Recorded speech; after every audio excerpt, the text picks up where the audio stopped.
मंगल भवन अमंगल हारी, उमा सहित जेहि जपत पुरारी। राम सिया राम जय जय राम। राम सिया राम जय जय राम। जय श्री राम दोस्तों, रामचरितमानस अर्थ सहित चैनल पर आप सभी का स्वागत है। तो हमने देखा था कि किस तरह रावण ने मंदोदरी से विवाह किया और लंका को अपनी नगरी बनाया। इसी प्रसंग में आगे देखते हैं क्या होता है। मेघनाद कहो पुनिह करावा, दीनी सिख बलु बयरु बढ़ावा। जेसुर समर धीर बलवाना, जिनके लरवे कर अभिमाना। फिर उसने मेघनाद को बुलवाया और सिखा पढ़ाकर उसके बल और देवताओं के प्रति वैरभाव को उत्तेजना दी।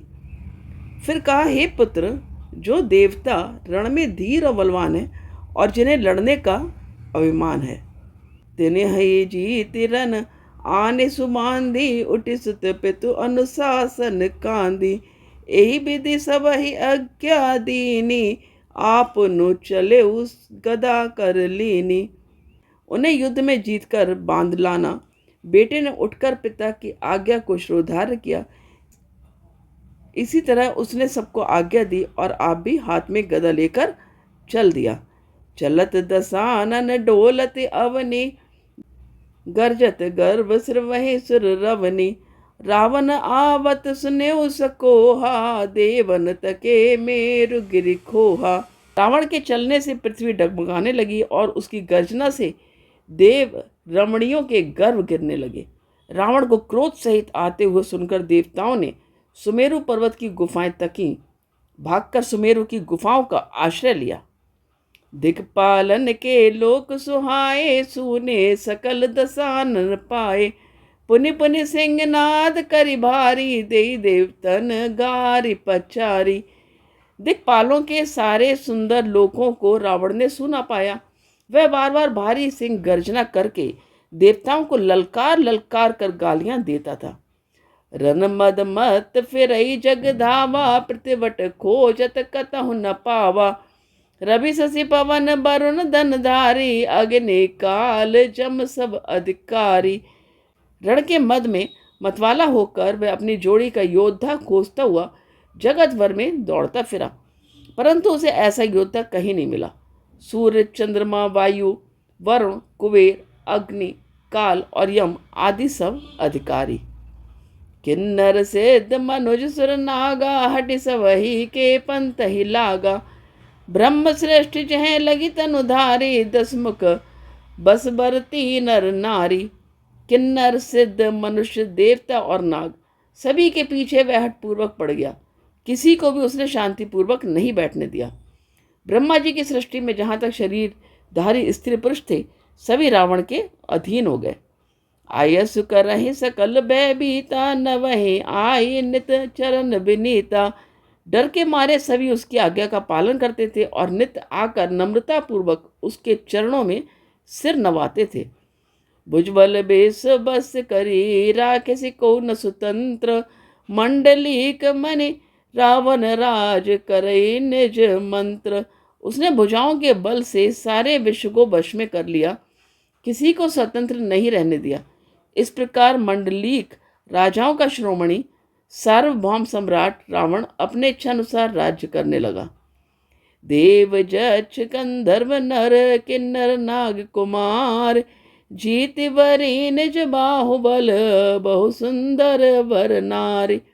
देवता, यक्ष, गंधर्व, मनुष्य, किन्नर और नागों की कन्याओं तथा बहुत सी अन्य सुंदरी और उत्तम स्त्रियों को उसने अपनी भुजाओं के बल से जीत कर ब्याह कर लिया। इंद्रजीत सन जो कछु कहु, सो सब जनु पहिलहि करि रहेउ। प्रथम ही जिन कहूँ आय सुदीना, तिन कर चरित सुनहु जो कीना। मेघनाद से उसने जो कुछ कहा उससे उसने यानी मेघनाद ने मानो पहले से ही कर रखा था, अर्थात रावण के कहने भर की देर थी। उसने आज्ञा पालन में तनिक भी देर ना की। जिनको रावण ने मेघनाद से पहले ही आज्ञा दे रखी थी, उन्होंने जो करतूतें की उन्हें सुनो।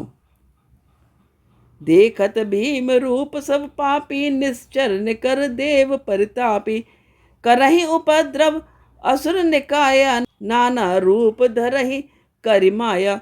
सब राक्षसों के समूह देखने में बड़े भयानक, पापी और देवताओं को दुख देने वाले थे।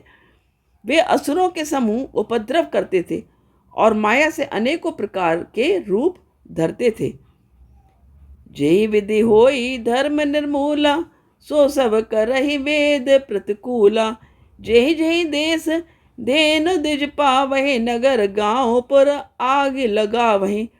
जिस प्रकार धर्म की जड़ कटे, वे वही सब वेद विरुद्ध काम करते थे।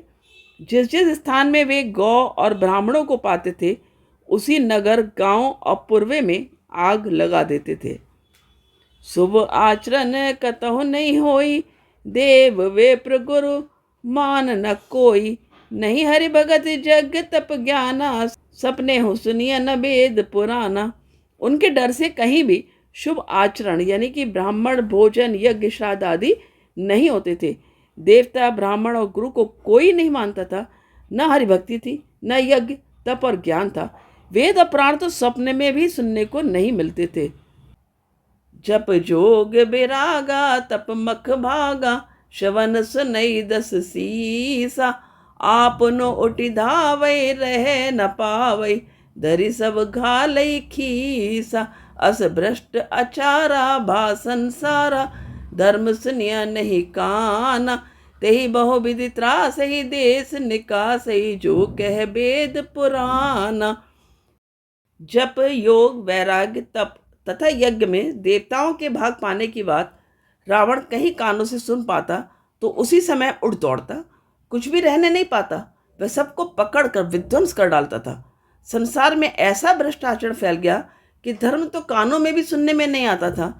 जो कोई वेद और पुराण कहता, उसको बहुत तरह से त्रास देता और देश से निकाल देता था। बरन न जाय अनीति, घोर निशाचर जो करहि। हिंसा पर अति प्रीति, तिनके पाप ही कवन मिति। राक्षस लोग जो घोर अत्याचार करते थे, उसका वर्णन नहीं किया जा सकता। हिंसा पर ही जिनकी प्रीति है, उनके पापों का क्या ठिकाना। तो आज के पाठ का यहाँ पर विश्राम लेते हैं। कल पुनः मिलेंगे और इसी प्रसंग को अभी आगे बढ़ाएंगे। तब तक के लिए जय श्री राम, धन्यवाद।